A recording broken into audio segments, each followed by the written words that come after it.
Bonjour à tous et bienvenue dans ce nouveau numéro de l'Appart. L'Appart, c'est toutes les 2 semaines, vous le savez, un entretien avec un décideur lié à l'innovation.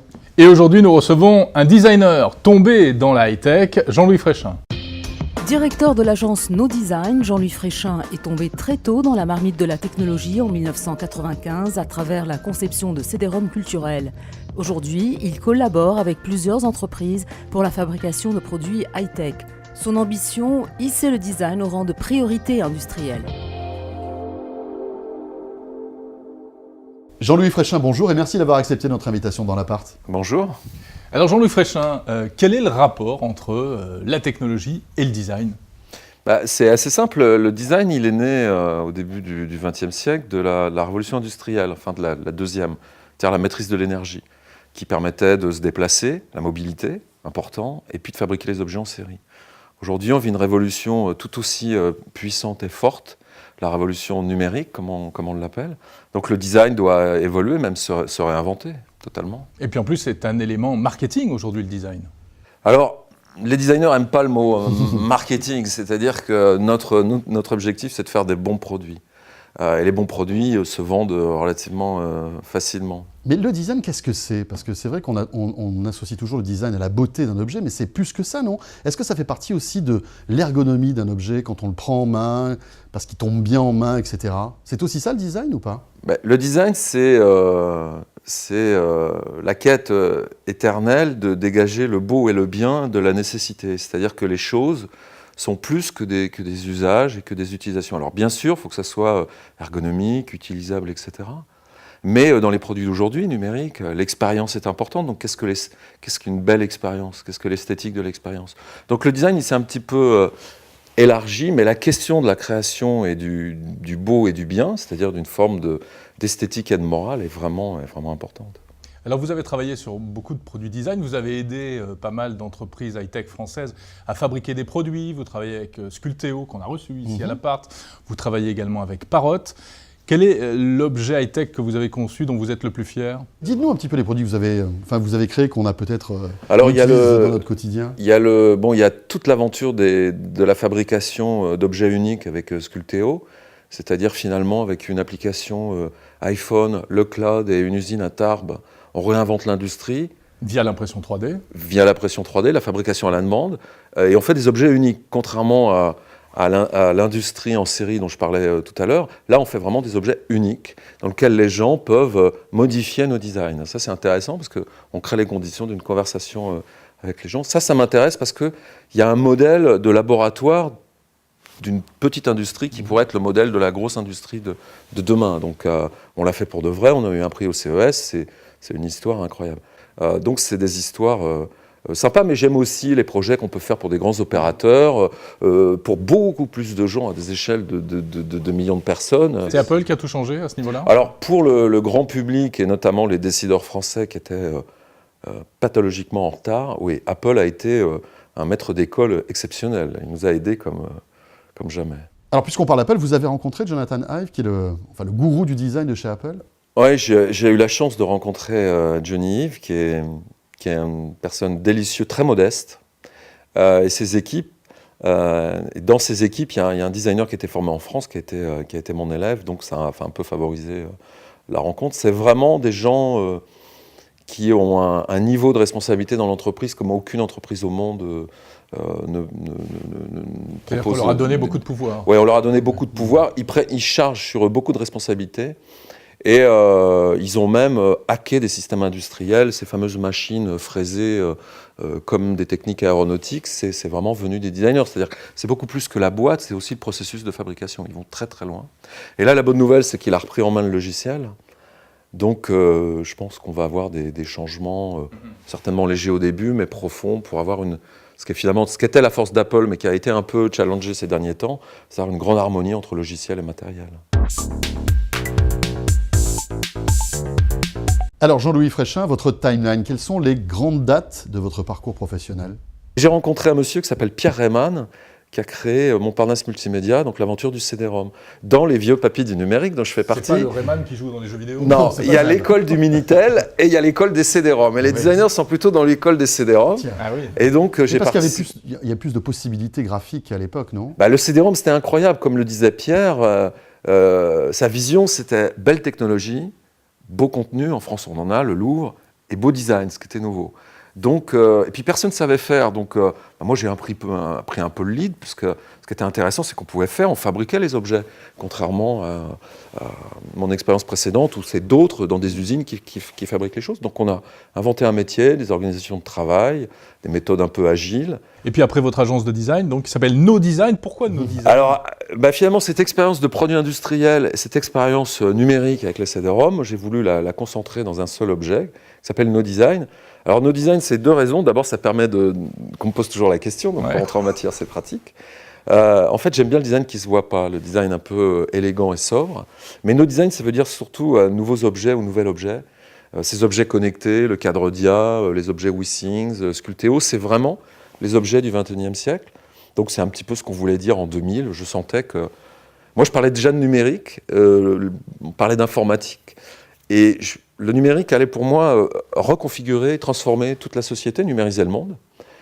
Donc voilà, je voulais créer l'agence qui pouvait jouer là-dedans, puis gagner sa vie honnêtement en s'amusant.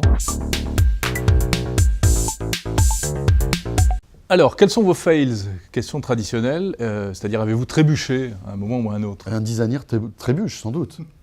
Quand je faisais des CD-ROM, il y a j'en ai fait un qui a été vraiment le plus important dans ce que je suis aujourd'hui, c'est-à-dire la compréhension des mécanismes d'innovation économique, etc., qui était un CD-ROM sur l'histoire de l'aviation, raconté sous l'angle, on va dire, scientifique et technologique. Et j'avais toutes les entreprises du monde qui sont en ligne directe avec les créateurs. Boeing, c'est William Boeing, EADS, c'est Blériot, etc.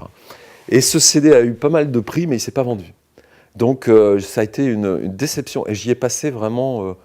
je l'ai monté, j'ai trouvé les financements, on l'a fait à 3 quand c'était des équipes de 15.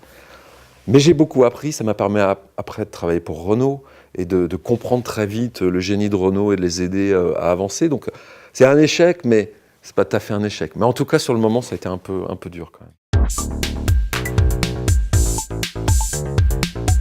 Alors Jean-Louis Fréchet, on va parler un petit peu d'innovation. Quelle est, à votre avis, l'innovation qui va peut-être changer notre quotidien, ou celle qui vous fait triper, on va dire? Les choses intéressantes qui m'intéressent en ce moment, c'est tous ces jeunes entrepreneurs de 30 ans qui travaillent sur l'économie du partage, genre La Ruche qui dit oui, KissKissBankBank, La Marmite Volante, qui sont des gens qui font des écoles de commerce et qui n'ont pas envie de penser pour leur patron, qui créent des boîtes et qui réinventent l'art d'être ensemble par le web, mais finalement c'est plus que le web. Et ça, c'est vraiment extrêmement intéressant. C'est du co-networking poussé à l'extrême. Tout à fait, avec un business model et qui permet de financer un projet, de faire travailler des agriculteurs de la région parisienne, d'organiser des restaurants éphémères pour des événements en mode un peu durable. Enfin, c'est toujours avec beaucoup de valeurs, mais de valeurs autant économiques que morales, que humaines. Et ça m'intéresse. Y compris le financement participatif,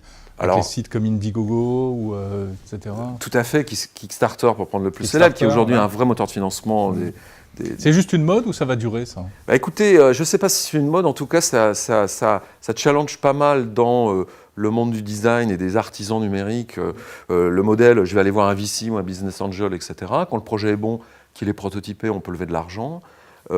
Par exemple, en France, avec KissKissBankBank, vous avez deux façons de regarder le cinéma. Vous allez voir ce qui se fait à la Fémis, ou vous allez voir les productions qui sont financées sur KissKissBankBank. Et le nouveau cinéma, je vous prie de croire qu'il est sur KissKiss. Il n'est pas à la Fémis. Et ça, c'est vraiment, vraiment, vraiment intéressant. Ça veut dire qu'il y a une créativité en France qui est vraiment exceptionnelle. Et c'est pour ça que c'est plutôt les organisations... Il y a le business aussi, c'est-à-dire qu'il y a la créativité, mais le business derrière. Oui, mais par exemple, ces entrepreneurs, j'étais dans un colloque à l'ESCP passionnant, j'ai été électrisé. Pour moi, les écoles de commerce, c'est des lieux un peu sérieux, on met des cravates à 20 ans. Il y en a un peu, mais il y en a plein qui ont envie de changer le monde en faisant des trucs qui ont de la valeur pour eux et pour les autres. Et ça, c'est stimulant parce que c'est eux qui vont être les leaders de demain. Et si ça change dans les écoles de commerce, ça change certainement aussi dans les écoles d'ingénieurs. Donc à la fin, le mélange de tout ça, ça donne un peu d'espoir. Enfin, moi, je suis un optimiste. Donc, mais ça, pour moi, c'est les avatars d'une sorte de nouvel espace commun, hein, pour ne pas dire la nouvelle France. Et c'est vraiment enthousiasmant. C'est vraiment enthousiasmant. Alors Jean-Louis Fréchin, quel genre de geek êtes-vous? Votre smartphone, c'est quoi? Allez, sortez-nous. Alors, C'est l'instant de vérité. Vous pouvez pas y il est couper. dans mon manteau C'est là-bas. pas grave, alors dites-nous. C'est un iPhone avec une coque Sculpteo. C'est la coque. La coque Bubble que j'aime beaucoup. J'aime Mais beaucoup. est-ce que vous ne faites pas partie de ces gens-là qui disent que, par exemple, mettre une coque sur un iPhone qui est déjà un pur produit de design, c'est un peu une hérésie? Non? Si, bien sûr, mais il y a un truc extrêmement important, c'est que les gens veulent mettre un peu d'eux-mêmes dans les objets qu'ils sont supposés posséder. On décide souvent beaucoup à leur Mais ça place. ne sert plus à rien alors. On les Le fait résume. de designer un produit. Mais si, parce que il y a plusieurs façons. Soit vous essayez comme des grands Coréens de courir après tout le monde en faisant des gammes de 300 modèles et vous êtes sûr de toucher tout le monde. Soit comme Apple, vous faites un produit et vous dites c'est good design, etc. Bon, entre les deux, de la personnalisation, un peu de protection. Quand vous partez en bateau, votre iPhone, il faut quand même un peu l'aider. Donc moi, je suis pas radical. Oui, l'iPhone est beau, mais c'est bien aussi de le protéger. C'est du verre, c'est fragile. Donc je suis... Tant que les accessoires sont aussi intelligents que le produit dont on parle. J'ai senti dans votre analyse que ce qui venait de la Corée n'était pas au niveau d'Apple. Vous trouvez justement que les Samsung, les LG, enfin tous ces autres grands coréens sont en retard au niveau design par rapport à Apple? Et ne sont-ils pas justement en train de rattraper leur retard? Le design, c'est finalement la symbolique des objets, c'est-à-dire c'est ce qui définit un espace d'appartenance d'une communauté de gens. Et c'est très important, hein, si je vous dis la 4 chevaux, vous avez tout de suite des souvenirs, ou la DS. Et il est important, dans la profusion d'objets d'aujourd'hui, d'avoir des objets qui font système. L'iPhone en fait partie. Jusqu'à preuve du contraire, les objets Samsung, pas encore.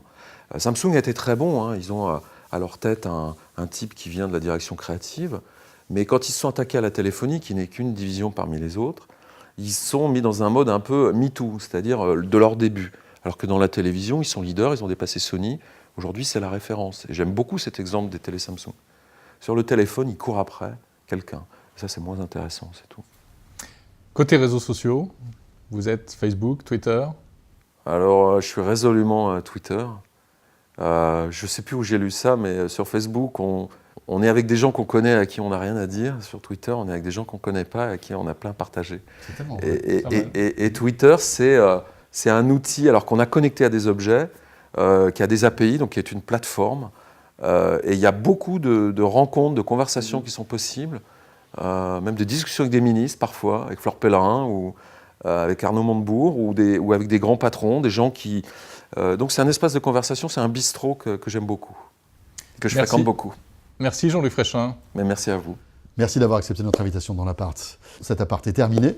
On se retrouve bien sûr dans 2 semaines. Portez-vous bien. Salut à tous.